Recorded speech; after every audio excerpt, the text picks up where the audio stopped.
there's a lizard, the moon is a spaceship. Spaceship version.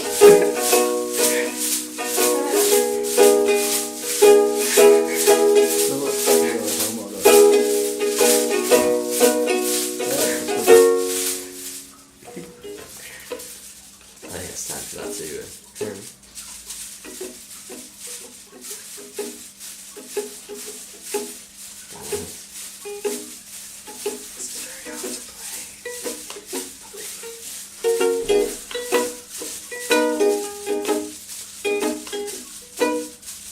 Now, I don't know, maybe Bill. Or chugging breakdown. does it gent? Let's try that. No.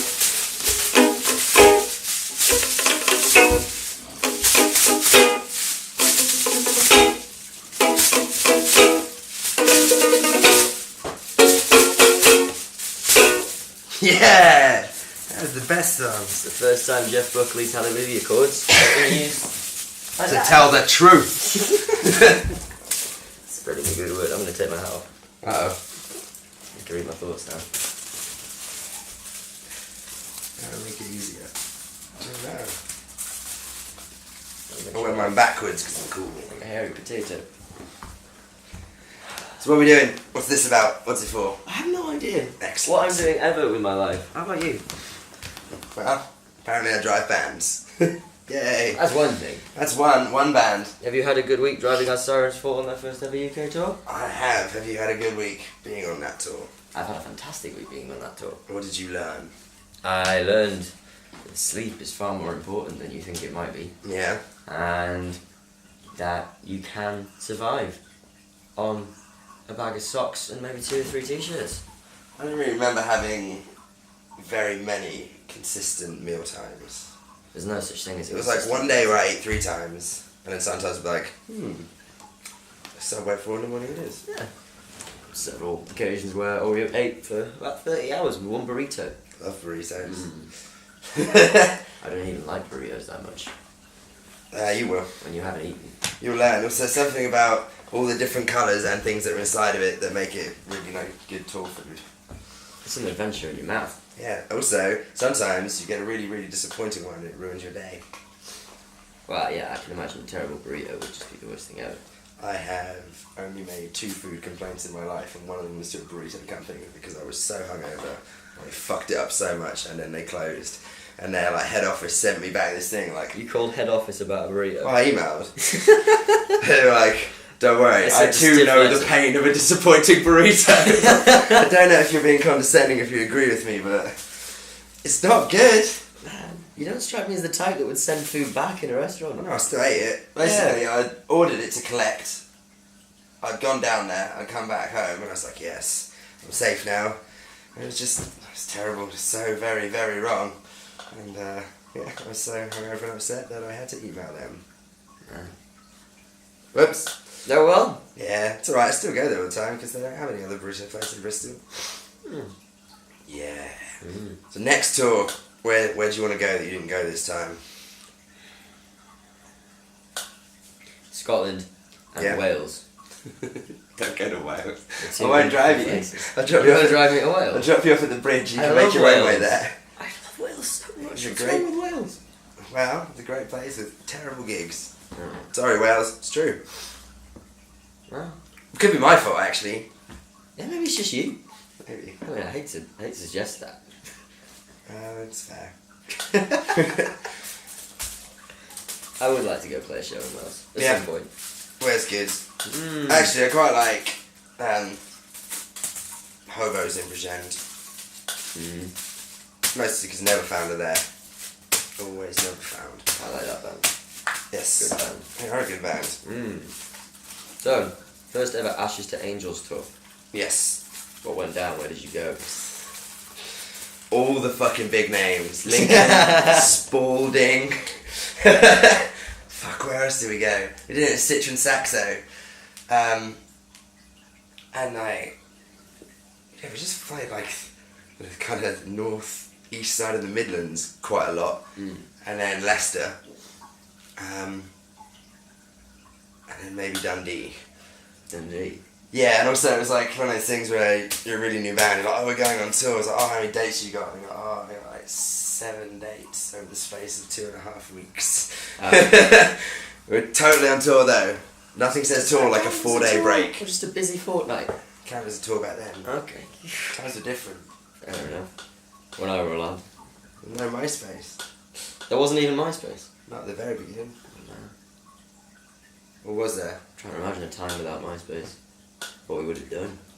There was MySpace, but it was not useful. It remains the same. Yes. Nothing changes. There was a brief window where if I knew everything I knew now and had some good songs like I have now, then I'm pretty sure that I could have become MySpace Tom. Well, But yeah, we were a bunch of people's little profile song in the corner for a while. okay, so from that first tour up until now, you did a headline this spring, didn't you? Yes. What do you reckon the most important things you've learned are when it comes to touring? Make life easier, make life funner, make life harder. Just to make The it most important things I've learned I've learned to worry a lot less because terrible things will still happen and sometimes good things will still happen. makes sense. You can never control whether or not you lose your voice or not. And sometimes you have to go to work sick. I don't really know if I've learned anything. So you're saying you went on that first tour for 2.5 weeks with a box of socks and 2 or 3 Primark t-shirts? I don't know if Primark was really a thing here then either. I remember when the first big ones opened over here. They used to only have them in like London and... Primark wasn't even a thing, oh my gosh. Yeah, there was a time when you had to... Where did I get my clothes? I'll tell you where I got my clothes. Horrible independent record stores that I love so much. But now I'm like, you charge like £15 for a badly ripped off Slipknot t-shirt. Shame on you! And shame on me for buying it. Enabling them. So you did this tour, it lined up very nicely with you putting out a record, which is good work because it's always good to actually have something to promote. Yeah. Do you feel like it worked well? Synergy. Upwards combination of revenue streams. I was impressed because people already knew your words. It's only been out about an hour and a half. I have no idea how that's happened. I was... yeah, we played... Really comprehensive email campaign. Subliminal messaging. We played the last show of the tour last night in Leeds, and played obviously all 5 tracks that are on the EP. That's fun. Other fruit-based drinks are available. They make me really happy. I'm going to have to shave some of that. Thank you so much. Played the 5 tracks that are on the EP, which has been out for 9 days now. But people were singing along to every single song we played, most of which we have never recorded, let alone released. Including one that we wrote like 3 weeks ago. I have no idea how they heard it. It's a good song though. Thank you. It was an awesome night, and an awesome tour, and I think it's worked in terms of promoting the EP to the degree that we wanted it to. It's gotten into a lot more ears, and we had a wonderful time doing it. I would say it's definitely worked. You need to now immediately work out how to keep the ball rolling. Yeah, velocity, keep it moving. Velocity. It's good. I'm glad you finished in Leeds as well. Mm. I think that if you'd done last night and then had to go somewhere else, or one of the shows where there was no hometown band. Yeah, I quite like the fact that the last night of the tour was basically 3 minutes walk from my front door, because I could just stumble back whenever I wanted over the course of the evening. We wouldn't let you. I wanted to go to bed. You wanted to sit outside Key Club and talk about the Offspring. You thought they were the Buzzcocks. I did. And I think I hypnotised a girl. You did? You saved a life. Unless that wasn't her friend, in which case I just enabled her kidnap and murder. It's like, she's way harder to kidnap when she's having a panic attack. What should this dude has come and helped and now I can just fucking take her away? It's the thought that counts. I hope you're alright. It's the thought that counts. Yeah. Right. I mean, he looked Road right. to hell is paid the good intentions. Sad people. So Ashes to Angels put out a record called How to Bleed this year. Yes. Awesome. And where did you record that? Seattle. Seattle. Who with? Will Control. Yeah, a wonderful man. He is a very, very wonderful man. How did you come into the field of view of Will Control in terms of working together? Twitter. Twitter? Yes, because the internet's amazing. You can just be like, hey, this is a thing that exists, it could happen, and then speak to someone on the phone. That was difficult. He asked me what I did, and then I nearly asked him what he did. I managed to not do that. But now I've told you. The world. Yes. Yeah. Awesome. Yeah. And what was it like having to maybe adapt on a social degree to be working with somebody that I imagine is a big influence to you musically? I mean, the first album was really difficult because we weren't very good, and the studio wasn't really that great, and songs were very complicated. So he was just marauding around, just being like, no, no, no, no, no, definitely not that, and especially, absolutely never that, and that was that, that goes. Get rid of that, all of it, I can fuck off, fuck off, that bit's alright. For like a month. That's what you want. He cares. That's what you want. Oh, yeah, well, now I know how to work with the producer, but up until that point, I was very confident. It's definitely the best at what I did. Unfortunately, what I did wasn't very good. It was quite good. I really like it. This is the demo sometimes where I'm just like, yeah, I learned a lot about dynamics in that week of him going, this is 4 songs pieced together, played at the same time. And they're all rubbish, write another one. That's how you learn. Your hero's telling you that you're shit. If that's not going to give you a kick up the arse, I don't know what will. It was good. Like the first song was quite difficult having that done there, and by the end of it, it's just like, oh yeah, we just roll with it. Because if we didn't want someone to tell us what they thought, we could have done it ourselves. I could record whatever the fuck I want. And that's working out just fine for Smashing Pumpkins, no one ever saying no. That's why all of their albums are solid gold back to back, and they haven't gone massively downhill with every release. I don't care, fuck Billy Corgan. He's a racist piece of shit. It's very strange, man. Could be the chemtrails though. It's definitely the chemtrails. Have you got that? That's... It's gone! I can read our thoughts. Yes, there we go. This will protect us from the solar mirrors. I can't make one. Can't make one. Official. My mind is being controlled. We can share it. Share this thought umbrella. We're I safe. think I can hear your thoughts. Yes. Comfy jumper. I can just hear screams of the innocent. No, it fell off! Oh, now it's gone. How did we get to here? So you work with the producer. I feel like your guy might have some different methods to mine. Oh, so it's not like that now. Now it's very relaxed. Yeah. Yeah. We He's work kicking it in his house and his naps. we work with Ramesh Devan, who's done like That's Blackout and Keep the Glass Houses and Motorhead and Bring Me the Horizon and a lot of people that we like. What's his ratio of Welsh to English bands? I think the Welsh number is quite high in comparison, but I wouldn't be able to give you an exact number. Makes sense, he's in Cardiff. It's a long way. It's crazy how many really, really good Welsh bands there are. The Welsh rock scene is incredible. Yeah. And then you hear them and then they speak in between songs like, what? Excellent. I want to start like an emo Welsh male voice crier. Anyway, I interrupted you. Ramesh, tell me about this thing. Carry on. Ramesh, awesome producer, awesome dude. We met him, me and Adam went down to Cardiff to pick up my ridiculously stupid silver light up mic stand. And we picked it up and we went out and ran into Mr. Ramesh and a bunch of other people and just kind of got talking.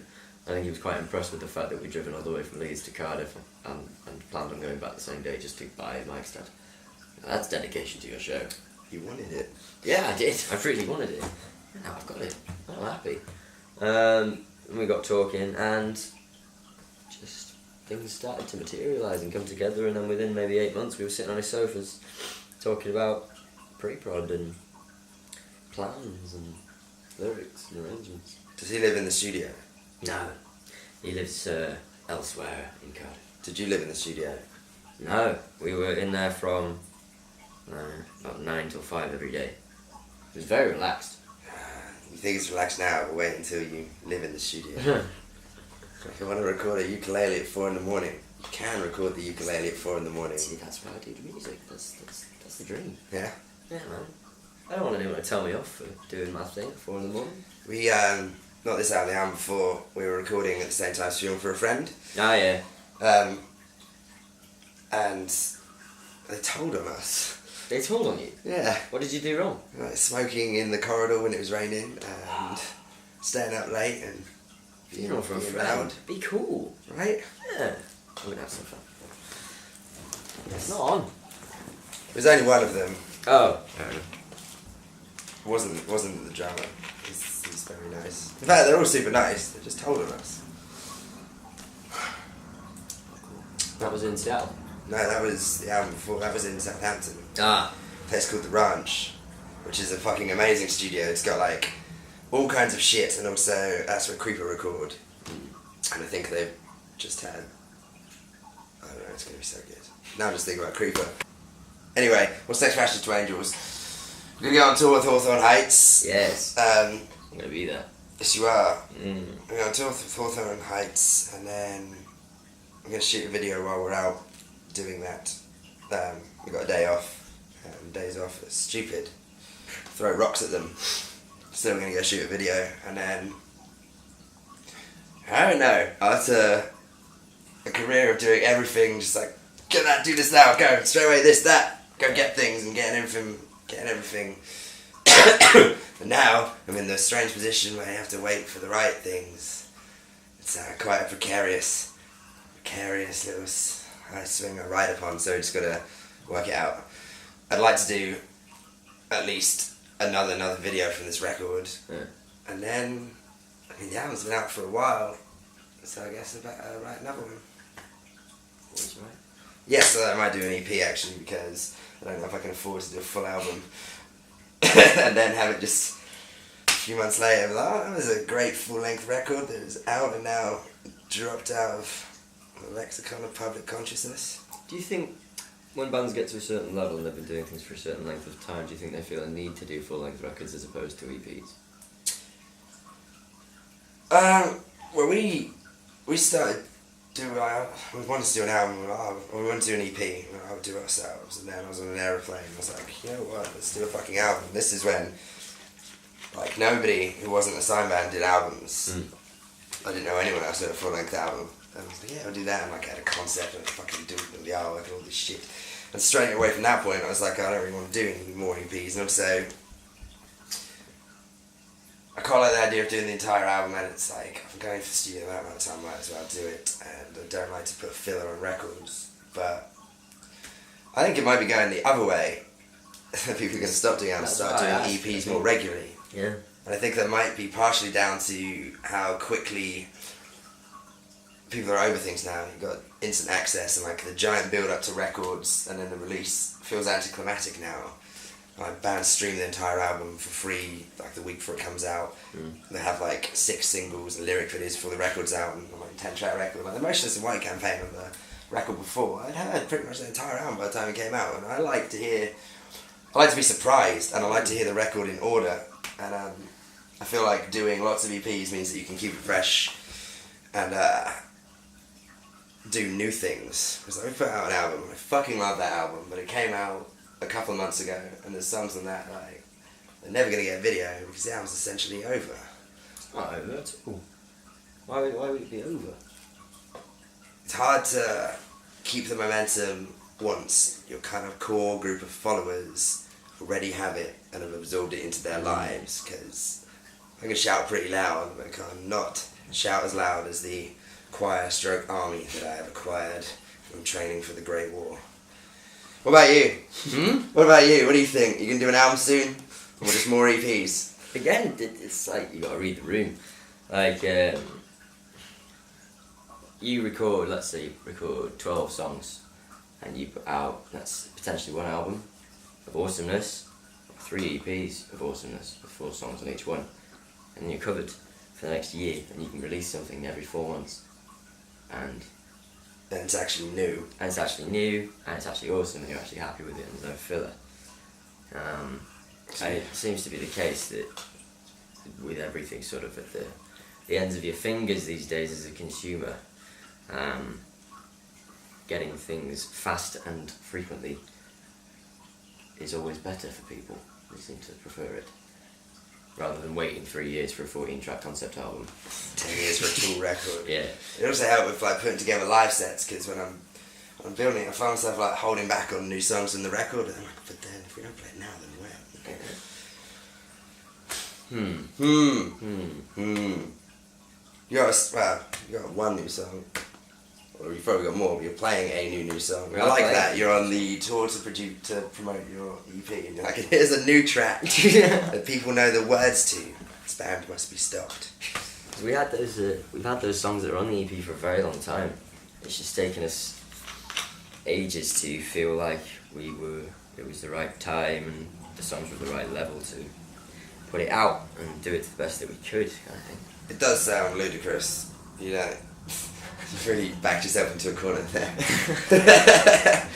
Can't go back now. We've got to meet that bar again. I think that's good though, because I always want to try and give people like a massive rock show feeling in someone's fucking basement. Yes. And it's not just about playing like you're headlining download to, no matter if you're just playing with a sound guy in a tiny room.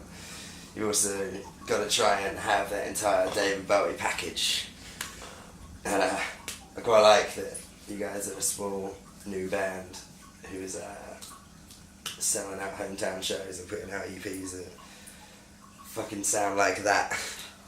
Oh, thank you. It's alright. You're very nice. You're part of the driving service. Yeah, man. I've had a good week with you, man. I love you. I love you too. Well done. There's no escape, no. I have him forever. Also, because it'll make him happy, shout out to Dan. Yeah! Dan Accident. You'll know what that means very soon. Yeah, he's gonna eclipse us all with his muted, post-grunge, filtered, no love escapes light. He's the face of a damaged generation. He's the ashtray boy.